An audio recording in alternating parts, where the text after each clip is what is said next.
Hi, ಎಲ್ರಿಗೂ ನಮಸ್ಕಾರ. Shilpa's home dairy ಚಾನಲ್ಗೆ ಸ್ವಾಗತ.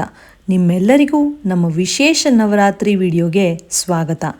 ನವರಾತ್ರಿ ಅಂದರೆ 9 ರಾತ್ರಿ ಅಂತ ಅರ್ಥ. ಈ 9 ದಿನಗಳು ಭಕ್ತಿಯ, ಶಕ್ತಿಯ, ಸಾರ್ಥಕತೆ ಮತ್ತು ಧೈರ್ಯದ ಸಂಭ್ರಮದಿಂದ ತುಂಬಿವೆ. ನವರಾತ್ರಿ ದೀಪ, ಹೂವು, ಪೂಜೆ, ಅಚ್ಚುಮೆಚ್ಚಿನ ಉಡುಪುಗಳು ಹಾಗೂ ಸಂಪ್ರದಾಯಗಳಿಂದ ಅಷ್ಟೇ ಹಬ್ಬ ಅಲ್ಲ, ಇದು ಆಧ್ಯಾತ್ಮಿಕ ಶಕ್ತಿ ಮತ್ತು ದೇವಿಯ ಆಶೀರ್ವಾದ ಪಡೆಯೋ ಸಮಯ ಕೂಡ ಆಗಿದೆ. ಪ್ರತಿದಿನವೂ ದೇವಿಯೊಬ್ಬಳು ವಿಶೇಷ ಶಕ್ತಿಯನ್ನು ಪ್ರತಿಬಿಂಬಿಸ್ತಾರೆ ಮತ್ತು ಅವಳ ಆರಾಧನೆಯ ಮೂಲಕ ನಾವು ಮನಸ್ಸಿನ ಶಾಂತಿ, ಶಕ್ತಿ, ಧೈರ್ಯ ಹಾಗೂ ಸಮೃದ್ಧಿಯನ್ನು ಜಾಸ್ತಿ ಮಾಡ್ಕೊಳ್ಬಹುದು. ಆದ್ದರಿಂದ ಇವತ್ತಿಂದ ನಾವು 9 ದಿನಗಳ ನವರಾತ್ರಿಯ ಪ್ರತಿದಿನದ ದೇವಿಯ ಹೆಸರು, ಶಕ್ತಿ ಹಾಗೂ ಪ್ರತಿದಿನ ಧರಿಸುವ ಬಣ್ಣಗಳ ಮಹತ್ವವನ್ನು ತಿಳ್ಕೊಳ್ಳೋಣ. ಪ್ರತಿದಿನದ ಬಣ್ಣ ನಮ್ಮ ಜೀವನಕ್ಕೆ ವಿಶೇಷ ಶಕ್ತಿಯನ್ನು ತರಲಿದೆ ಹಾಗೂ ದೇವಿಯ ಆರಾಧನೆ ನಮ್ಮ ಮನಸ್ಸಿಗೆ ಶಾಂತಿ, ಶಕ್ತಿ ಹಾಗೂ ಸಂತೋಷವನ್ನು ತುಂಬಲಿದೆ. ಹಾಗಾದರೆ ಬನ್ನಿ, ಪ್ರತಿದಿನ ಯಾವ ದೇವಿಯನ್ನು ಪೂಜಿಸೋದು, ಯಾವ ಮಂತ್ರವನ್ನು ಹೇಳೋದು ಮತ್ತು ಯಾವ ಬಣ್ಣವನ್ನು ಧರಿಸೋದು ಅಂತ ಅದರ ಬಗ್ಗೆ ತಿಳ್ಕೊಳ್ಳೋಣ. ಬನ್ನಿ.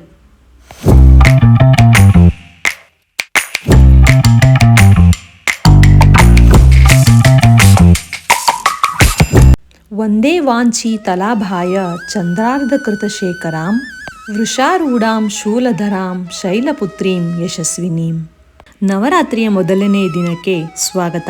ನವರಾತ್ರಿಯ ಮೊದಲನೇ ದಿನದಲ್ಲಿ ಮಾತೆ ಶೈಲಪುತ್ರಿಯವರನ್ನು ಆರಾಧನೆ ಮಾಡಲಾಗುತ್ತದೆ. ಶೈಲ ಅಂದರೆ ಪರ್ವತ, ಪುತ್ರಿ ಅಂದರೆ ಮಗಳು. ಈಕೆ ಪರ್ವತರಾಜ ಹಿಮಾಲಯನ ಪುತ್ರಿ. ನವರಾತ್ರಿಯ ಪ್ರಥಮ ದಿನ ಶೈಲಪುತ್ರಿ ದೇವಿಯ ಪೂಜೆಯ ಮೂಲಕ ಆಧ್ಯಾತ್ಮಿಕ ಯಾತ್ರೆ ಆರಂಭವಾಗುತ್ತೆ. ಪರ್ವತರಾಜ ಹಿಮವಂತನ ಪುತ್ರಿಯಾಗಿರೋ ಕಾರಣ ಇವರಿಗೆ ಶೈಲಪುತ್ರಿ ಅನ್ನೋ ಹೆಸರು ಬಂದಿದೆ. ಇವರನ್ನು ಪ್ರಥಮ ದುರ್ಗೆ ಅಂತ ಕೂಡ ಕರೀತಾರೆ. ಶೈಲಪುತ್ರಿ ದೇವಿಯು ನಂದಿ ವಾಹನದಲ್ಲಿ ಕುಳಿತು ಬಲಗೈಯಲ್ಲಿ ತ್ರಿಶೂಲ ಹಾಗೂ ಎಡಗೈಯಲ್ಲಿ ಕಮಲವನ್ನು ಹಿಡಿದಿರೋ ರೂಪದಲ್ಲಿ ನಮಗೆ ದರ್ಶನವನ್ನು ಕೊಡ್ತಾಳೆ. ಶೈಲಪುತ್ರಿ ದೇವಿಯ ಪೂಜೆ ಮಾಡೋದ್ರಿಂದ ಜೀವನದಲ್ಲಿ ಸ್ಥೈರ್ಯ, ಶಾಂತಿ ಹಾಗೂ ಆತ್ಮವಿಶ್ವಾಸ ವೃದ್ಧಿಯಾಗುತ್ತೆ. ಈ ದಿನದಂದು ಬಿಳಿ ಬಣ್ಣವನ್ನು ಧರಿಸಲಾಗುತ್ತೆ. ಆದ್ದರಿಂದ ಬಿಳಿಯು ಶುದ್ಧತೆ, ಶಾಂತಿ ಮತ್ತು ಸಾತ್ವಿಕತೆಯ ಪ್ರತೀಕ. ಇದು ಮನಸ್ಸಿಗೆ ಶಾಂತಿ, ನೆಮ್ಮದಿಯನ್ನು ನೀಡುತ್ತೆ. ಬಿಳಿ ಬಣ್ಣ ಧರಿಸೋದ್ರಿಂದ ಮನಸ್ಸು ಶುದ್ಧವಾಗಿ ಭಕ್ತಿಯ ಭಾವನೆ ಹೆಚ್ಚಾಗೋ ಹಾಗೆ ಸಹಾಯ ಮಾಡುತ್ತೆ. ಆದ್ದರಿಂದ ನವರಾತ್ರಿಯ ಮೊದಲನೇ ದಿನದಲ್ಲಿ ಶೈಲಪುತ್ರಿ ದೇವಿಯನ್ನು ಪೂಜಿಸಿ ಬಿಳಿ ಬಣ್ಣದ ವಸ್ತ್ರಗಳನ್ನು ಧರಿಸಿ ಭಕ್ತಿಯಿಂದ ಪ್ರಾರ್ಥನೆ ಮಾಡಿದರೆ ನಮ್ಮ ಮನಸ್ಸಿಗೆ ಶಾಂತಿ ಹಾಗೂ ಹೊಸ ಶಕ್ತಿಯ ಪ್ರಾರಂಭ ದೊರೆಯುತ್ತದೆ ಅನ್ನೋದು ನಂಬಿಕೆ. ಆದ್ದರಿಂದ ಎಲ್ಲರೂ ನವರಾತ್ರಿಯ ಮೊದಲನೇ ದಿನ ಬಿಳಿ ಬಣ್ಣದ ಬಟ್ಟೆಯನ್ನು ಧರಿಸಿ ಶೈಲಪುತ್ರಿಯ ಮಂತ್ರವನ್ನು ಹೇಳಿ ಶೈಲಪುತ್ರಿಯನ್ನು ಆರಾಧಿಸೋದ್ರಿಂದ ನಿಮ್ಮೆಲ್ಲರಿಗೂ ಒಳ್ಳೆಯದಾಗುತ್ತೆ ಅನ್ನೋ ನಂಬಿಕೆ.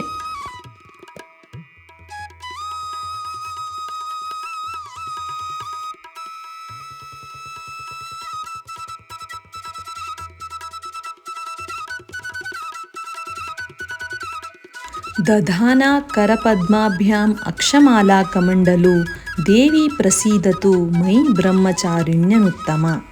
ನವರಾತ್ರಿಯ 2ನೇ ದಿನಕ್ಕೆ ನಿಮ್ಮೆಲ್ಲರಿಗೂ ಸ್ವಾಗತ. ನವರಾತ್ರಿಯ ದ್ವಿತೀಯ ದಿನದಲ್ಲಿ ಮಾತೆ ಬ್ರಹ್ಮಚಾರಿಣಿಯವರನ್ನು ಆರಾಧನೆ ಮಾಡಲಾಗುತ್ತದೆ. ಅವರು ತಪಸ್ಸಿನ ದೇವಿ.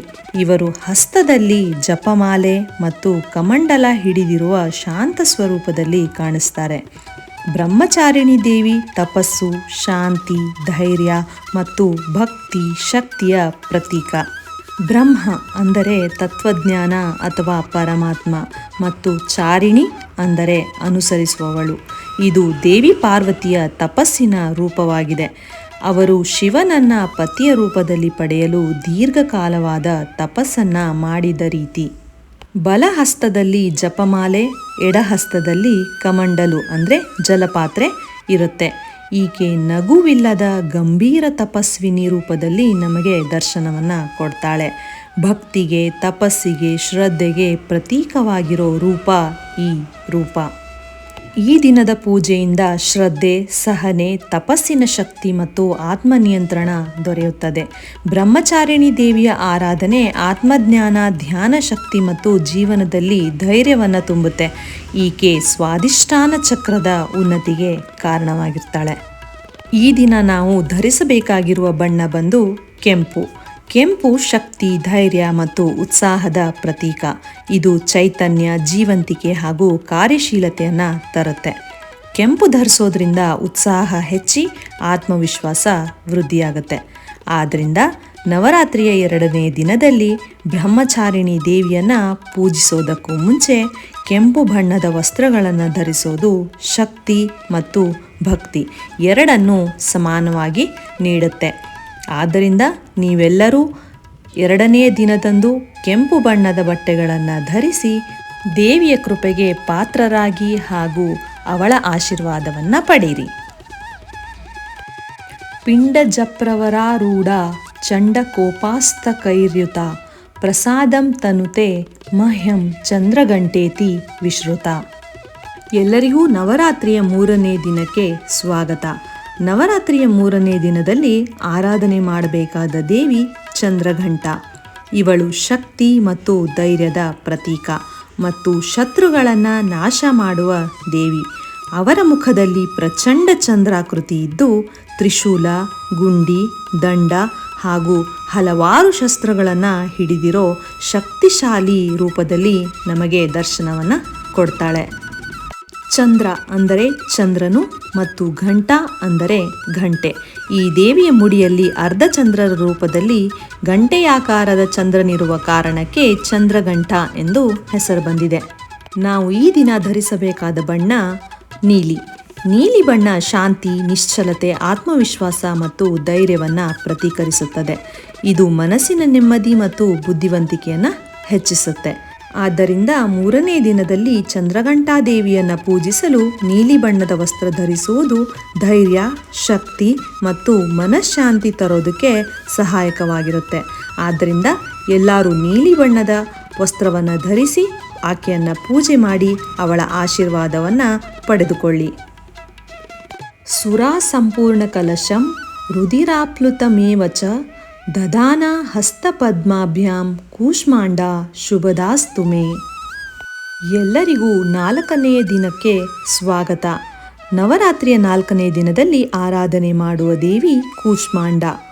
ಅವರು ಸೃಷ್ಟಿ ಶಕ್ತಿಯ ದೇವಿ.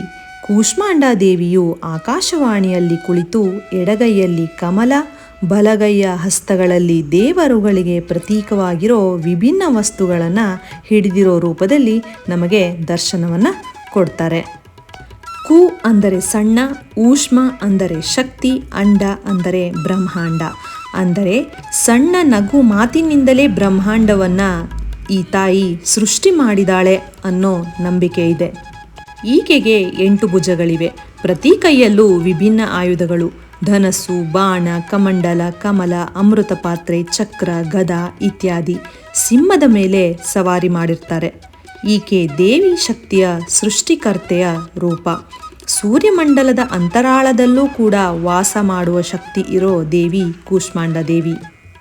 ಈಕೆಯನ್ನು ಪೂಜೆ ಮಾಡೋದ್ರಿಂದ ಆರೋಗ್ಯ, ಸಂತೋಷ ಮತ್ತು ಶಕ್ತಿ ಲಭ್ಯವಾಗುತ್ತೆ. ಬುದ್ಧಿವಂತಿಕೆ ಮತ್ತು ಸೃಷ್ಟಿ ಹೆಚ್ಚಾಗಿ ಸಂಕಷ್ಟಗಳು ದೂರವಾಗುತ್ತೆ. ಈ ದಿನ ನಾವು ಧರಿಸಬೇಕಾಗಿರುವ ಬಣ್ಣ ಹಳದಿ ಬಣ್ಣ. ಈ ಹಳದಿ ಬಣ್ಣ ಧರಿಸೋದ್ರಿಂದ ಜ್ಞಾನ ಮತ್ತು ಬುದ್ಧಿಮತ್ತೆ ಹೆಚ್ಚಾಗುತ್ತೆ. ಈ ಬಣ್ಣ ಸೂರ್ಯಶಕ್ತಿ ಮತ್ತು ಜ್ಯೋತಿಯನ್ನು ಪ್ರತಿನಿಧಿಸುತ್ತೆ. ಕೂಷ್ಮಾಂಡ ದೇವಿಯು ಸೂರ್ಯಮಂಡಲದಲ್ಲಿಯೇ ವಾಸ ಮಾಡುವವಳಾಗಿದ್ದರಿಂದ ಹಳದಿ ಬಣ್ಣ ಧರಿಸುವುದು ದೇವಿಯ ಶಕ್ತಿಗೆ ಸಮರ್ಪಣೆಯ ಸೂಚನೆ. ಈ ಬಣ್ಣ ಧರಿಸೋದ್ರಿಂದ ಶುದ್ಧತೆ, ಪವಿತ್ರತೆ, ಆದಾನ ಶಕ್ತಿ ಮತ್ತು ಆರೋಗ್ಯ, ಆನಂದ ಮತ್ತು ಚೈತನ್ಯ ಇದೆಲ್ಲದೂ ಕೂಡ ಜಾಸ್ತಿ ಆಗುತ್ತೆ. ಆದ್ದರಿಂದ ಎಲ್ಲರೂ ಹಳದಿ ಬಣ್ಣದ ವಸ್ತ್ರವನ್ನು ಧರಿಸಿ ಕೂಷ್ಮಾಂಡ ದೇವಿಯನ್ನು ಪೂಜೆ ಮಾಡಿ ಅವಳ ಭಕ್ತಿಗೆ ಪಾತ್ರರಾಗಿ. ಸಿಂಹಾಸನಗತ ನಿತ್ಯಂ ಪದ್ಮಾಶ್ರಿತಕರದ್ವಯ ಶುಭದಾಸ್ತು ಸದಾ ದೇವಿ ಸ್ಕಂದಮಾತಾ ಯಶಸ್ವಿನಿ. ನವರಾತ್ರಿಯ 5ನೇ ದಿನಕ್ಕೆ ನಿಮ್ಮೆಲ್ಲರಿಗೂ ಸ್ವಾಗತ. ನವರಾತ್ರಿಯ 5ನೇ ದಿನಕ್ಕೆ ಆರಾಧನೆ ಮಾಡುವ ದೇವಿ ಸ್ಕಂದಮಾತೆ. ಅವರು ದೇವಸ್ಕಂದ ಅಂದರೆ ಕಾರ್ತಿಕೇಯ ಅವರ ತಾಯಿ. ಶಕ್ತಿ ಮತ್ತು ಆರೋಗ್ಯದ ಪ್ರತೀಕ. ಸ್ಕಂದಮಾತೆ ದೇವಿಯು ಆಕರ್ಷಕ ರೂಪದಲ್ಲಿ ಎಡಗೈಯಲ್ಲಿ ಲೋಟದಲ್ಲಿ ನೀರು, ಬಲಗೈಯಲ್ಲಿ ತಮ್ಮ ಮಗ ಕಾರ್ತಿಕೇಯನನ್ನ ಹಿಡಿದಿರುವಂತೆ ನಮಗೆ ದರ್ಶನ ಕೊಡ್ತಾರೆ. ಈಕೆ ಪಂಚಮುಖಿ ಹಾಗೂ ಚತುರ್ಭುಜ, ಅಂದರೆ 4 ಕೈಗಳು ಈಕೆಗಿವೆ. ಒಂದು ಕೈಯಲ್ಲಿ ತನ್ನ ಮಗ ಸ್ಕಂದನನ್ನ ತಬ್ಬಿಕೊಂಡು ಇರ್ತಾಳೆ. ಉಳಿದ ಕೈಗಳಲ್ಲಿ ಕಮಲ ಪುಷ್ಪ ಮತ್ತು ವರಮುದ್ರ ಇರುತ್ತದೆ. ಕಮಲಾಸನದಲ್ಲಿ ಕುಳಿತಿರೋಳು, ಹಾಗಾಗಿ ಇವಳನ್ನು ಪದ್ಮಾಸನ ಅಂತ ಕೂಡ ಕರೀತಾರೆ. ಈಕೆ ಸಿಂಹವಾಹಿನಿ, ಸಿಂಹದ ಮೇಲೆ ಸವಾರಿ ಮಾಡಿರುವ ದೇವಿ. ಸ್ಕಂದಮಾತೆಯ ಪೂಜೆ ಮಾಡೋದರಿಂದ ಮಕ್ಕಳ ಸುಖ, ವಿದ್ಯೆ ಮತ್ತು ಆರೋಗ್ಯಕ್ಕೆ ಅತ್ಯಂತ ಶ್ರೇಷ್ಠ. ತಾಯಿಯ ಕರುಣೆಯ ಜೊತೆಗೆ ಶಕ್ತಿಯ ಅನುಗ್ರಹ ಕೂಡ ಲಭ್ಯವಾಗುತ್ತೆ. ಮಕ್ಕಳ ಸುಸ್ಥಿತಿಗಾಗಿ ಪ್ರಾರ್ಥನೆ ಫಲವಾಗುತ್ತದೆ. ವಿದ್ಯೆ ಮತ್ತು ಬುದ್ಧಿವಂತಿಕೆ ಹೆಚ್ಚುತ್ತದೆ. ಶಕ್ತಿ ಹಾಗೂ ಧೈರ್ಯ, ಆತ್ಮವಿಶ್ವಾಸ ವೃದ್ಧಿಯಾಗತ್ತೆ ಅನ್ನೋದು ನಂಬಿಕೆ. ಈ ದಿನದ ಬಣ್ಣ ಹಸಿರು. ಹಸಿರು ಬಣ್ಣ ಪ್ರಕೃತಿಯ ಬೆಳವಣಿಗೆ, ಸಸ್ಯ ಜೀವದ ಸಂಕೇತವಾಗಿದೆ. ಸ್ಕಂದಮಾತಾ ದೇವಿಯು ತಾಯಿಯ ಶಕ್ತಿ, ಜೀವ ಸಿಂಚನದ ಮೂಲ ಎಂಬ ಕಾರಣಕ್ಕೆ ಈ ಬಣ್ಣ ಸೂಕ್ತವಾಗಿದೆ. ಹಸಿರು ಬಣ್ಣ ಶಾಂತಿ, ಅನುಕಂಪ ಮತ್ತು ಭರವಸೆಯ ಸಂಕೇತ ಕೂಡ ಆಗಿದೆ. ಸ್ಕಂದಮಾತೆ ತಾಯಿಗಾಗಿ ಈ ಗುಣಗಳನ್ನು ಪ್ರತಿನಿಧಿಸುತ್ತಾಳೆ. ಹಸಿರು ಬಣ್ಣ ಅನಾಹತ ಚಕ್ರದ ಬಣ್ಣ ಕೂಡ ಆಗಿದೆ. ಆದ್ದರಿಂದ ಎಲ್ಲರೂ 5ನೇ ದಿನ ಹಸಿರು ಬಣ್ಣದ ಬಟ್ಟೆಯನ್ನು ತೊಟ್ಟು ಸ್ಕಂದಮಾತೆಗೆ ವಂದನೆ ಸಲ್ಲಿಸಿ ಅವಳ ಕೃಪೆಗೆ ಪಾತ್ರರಾಗಿ ಹಾಗೂ ಅವಳ ಆಶೀರ್ವಾದವನ್ನು ಪಡೆಯಿರಿ. ಚಂದ್ರಹಾಸೋಜ್ವಲಕರ ಶಾರ್ದೂಲ ವರವಾಹನ ಕಾತ್ಯಾಯನಿ ಶುಭಂ ದದ್ಯಾದೇವಿ ದಾನವಘಾತಿನಿ. ನವರಾತ್ರಿಯ 6ನೆಯ ದಿನಕ್ಕೆ ಎಲ್ಲರಿಗೂ ಸ್ವಾಗತ. ಈ ದಿನ ಕಾತ್ಯಾಯಿನಿ ದೇವಿಗೆ ಸಮರ್ಪಿತವಾಗಿದೆ. ಈಕೆ ದುರ್ಗಾದೇವಿಯ ಅತ್ಯಂತ ಶಕ್ತಿಶಾಲಿ ಹಾಗೂ ಯುದ್ಧಮಯ ರೂಪಗಳಲ್ಲಿ ಒಬ್ಬಳು. ಈಕೆ ಮಹರ್ಷಿ ಕಾತ್ಯಾಯನನ ತಪಸ್ಸಿಗೆ ಪ್ರತಿಫಲವಾಗಿ ಜನಿಸಿದ ಶಕ್ತಿ. ದುಷ್ಟರ ಸಂಹಾರಕ್ಕಾಗಿ ಪರಬ್ರಹ್ಮದ ಶಕ್ತಿಯಿಂದ ಉದ್ಭವಿಸಿದ ಅವತಾರ. ಈಕೆ ಮಹಿಷಾಸುರನ ಸಂಹಾರ ಮಾಡಿದ ಚಂಡಿಕಾ ರೂಪವತಿ. ಈ ದೇವಿಯ ರೂಪ ಹೇಳೋದಾದರೆ 7 ಕೈಗಳು ಅಥವಾ 6 ಕೈಗಳು ಇರುತ್ತೆ. ಕೈಗಳಲ್ಲಿ ಖಡ್ಗ, ತ್ರಿಶೂಲ, ಕಮಲ, ಗದಾ, ಚಕ್ರ ಮತ್ತು ಅಭಯ ಮುದ್ರೆಗಳು ಇರುತ್ತವೆ. ಇವರು ದುಷ್ಟಶಕ್ತಿಗಳನ್ನು ನಾಶ ಮಾಡುವ ಹಿಂಸಾಹೀನ ಶಕ್ತಿಯ ಪ್ರತೀಕ. ಪುರಾಣದ ಪ್ರಕಾರ ಕಾತ್ಯಾಯನಿ ದೇವಿಯು ತಪಸ್ಸು ಮಾಡಿ ಪರಮಶಕ್ತಿಯನ್ನು ಪಡೆದಿದ್ದು ಶತ್ರುಗಳನ್ನು ನಾಶ ಮಾಡಲು ಅವರ ರೂಪದಲ್ಲಿ ವಿಶ್ವದಲ್ಲಿ ಇರೋರು. ಈ ದಿನದ ವಿಶೇಷವಾದ ಬಣ್ಣ ಬೂದು ಬಣ್ಣ. ಏಕವೇಣಿ ಜಪಾಕರ್ಣಪೂರ ನಗ್ನಾಖರಾಸ್ಥಿತ ಲಂಬೋಷ್ಟಿ ಕರ್ಣಿಕಾಕರ್ಣಿ ತೈಲಾಭ್ಯಕ್ತ ಶರೀರಿಣಿ ವಾಮಪಾದೋಲ್ಲಸಲ್ಲೋ ಹಲತಾಕಂಟಕಭೂಷಣ ವರ್ಧನ ಮೂರ್ಧ್ವಜ ಕೃಷ್ಣ ಕಾಳರಾತ್ರಿ ಭಯಂಕರಿ. ನವರಾತ್ರಿಯ 7ನೇ ದಿನಕ್ಕೆ ನಿಮ್ಮೆಲ್ಲರಿಗೂ ಸ್ವಾಗತ.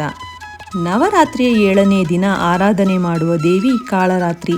ಅವರು ದುಷ್ಟಶಕ್ತಿಗಳನ್ನು ನಾಶ ಮಾಡುವ ಭೀಕರ ರೂಪದ ದೇವಿ. ಅವರ ಮುಖ ಕಪ್ಪಾಗಿದ್ದು ಕೇಶ ಉಬ್ಬಿದ ಹಾಗೂ ಶಸ್ತ್ರ ಹಿಡಿದ ಶಕ್ತಿಶಾಲಿ ಸ್ವರೂಪದಲ್ಲಿ ಅವರು ಕಾಣಿಸ್ತಾರೆ. ಕಾಳರಾತ್ರಿ ದೇವಿಯನ್ನು ಪೂಜೆ ಮಾಡೋದ್ರಿಂದ ದುಷ್ಟಶಕ್ತಿಗಳಿಂದ ನಮಗೆ ರಕ್ಷಣೆ ಸಿಗುತ್ತೆ. ಧೈರ್ಯ, ಶಕ್ತಿ ಮತ್ತು ಆತ್ಮವಿಶ್ವಾಸ ವೃದ್ಧಿಯಾಗುತ್ತೆ. ಸಂಕಷ್ಟಗಳಲ್ಲಿ ಜಯ ಮತ್ತು ಶಕ್ತಿಯ ಬೆಳವಣಿಗೆ ಆಗುತ್ತೆ ಅನ್ನೋದು ನಂಬಿಕೆ.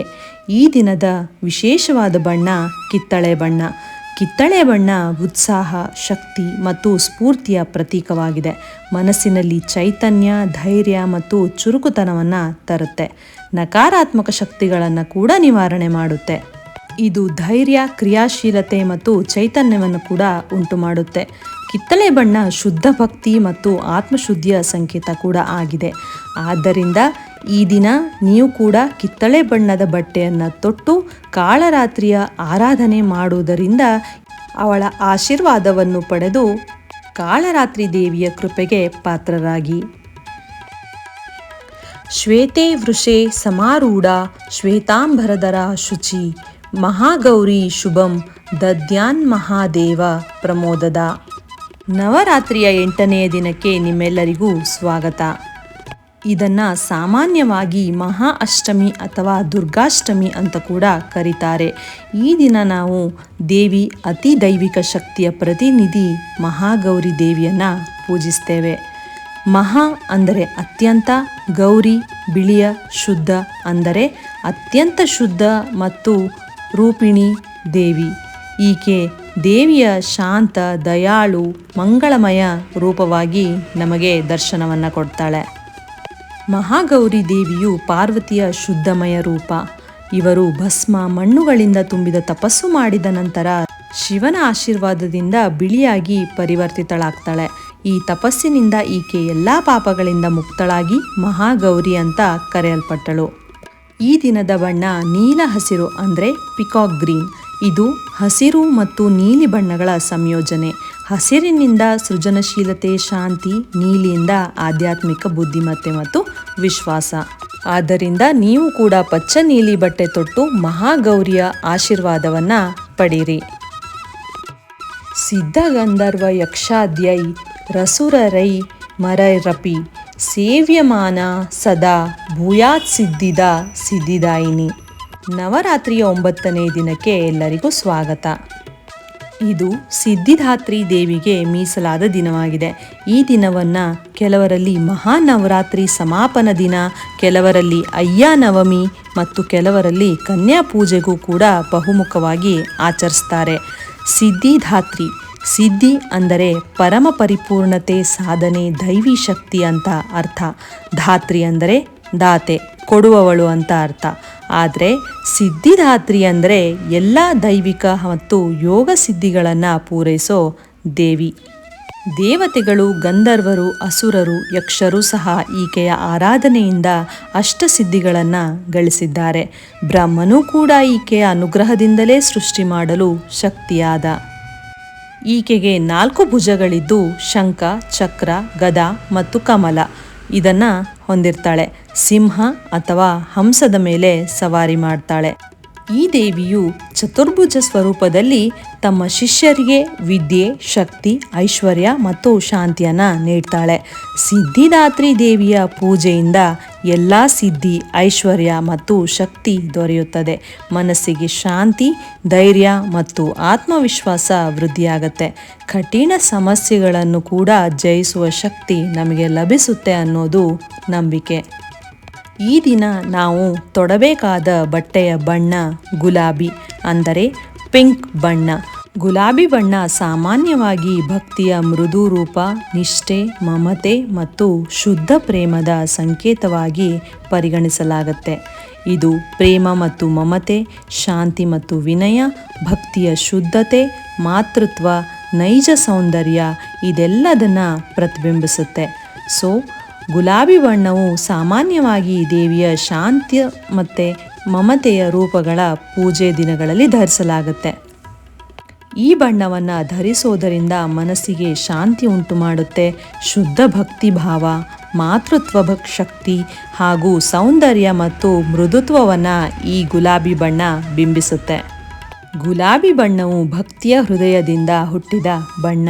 ಅದು ದೇವಿಯ ಪ್ರೀತಿಯನ್ನು ಧರಿಸೋ ಒಂದು ಮೌನವಾದ ಭಾಷೆಯಾಗಿರುತ್ತೆ. ಆದ್ದರಿಂದ ಈ ದಿನ ನೀವು ಕೂಡ ಗುಲಾಬಿ ಬಣ್ಣದ ಬಟ್ಟೆಯನ್ನು ತೊಟ್ಟು ದೇವಿಯನ್ನು ಆರಾಧನೆ ಮಾಡಿದರೆ ಆ ದೇವಿಯ ಅನುಗ್ರಹಕ್ಕೆ ನೀವು ಕೂಡ ಪಾತ್ರರಾಗಬಹುದು. ಇದಾಗಿತ್ತು ನವರಾತ್ರಿಯ ಎಲ್ಲ 9 ದಿನಗಳ ದೇವಿಗಳ ಅವತಾರಗಳ ಬಗ್ಗೆ ಹಾಗೂ ಅವರ ವಿಶೇಷತೆಯ ಬಗ್ಗೆ ಮತ್ತು ಆ ದಿನ ಧರಿಸಬೇಕಾದ ಬಣ್ಣದ ವಿಶೇಷತೆಯ ಬಗ್ಗೆ. ಕೊನೆಯ ದಿನ ಬಂದು ವಿಜಯದಶಮಿ. ಸರ್ವಮಂಗಳ ಮಾಂಗಲ್ಯೆ ಶಿವೆ ಸರ್ವಾರ್ಥ ಸಾಧಿಕೆ ಶರಣ್ಯೇ ತ್ರ್ಯಂಬಕೆ ಗೌರಿ ನಾರಾಯಣಿ ನಮೋಸ್ತುತೆ.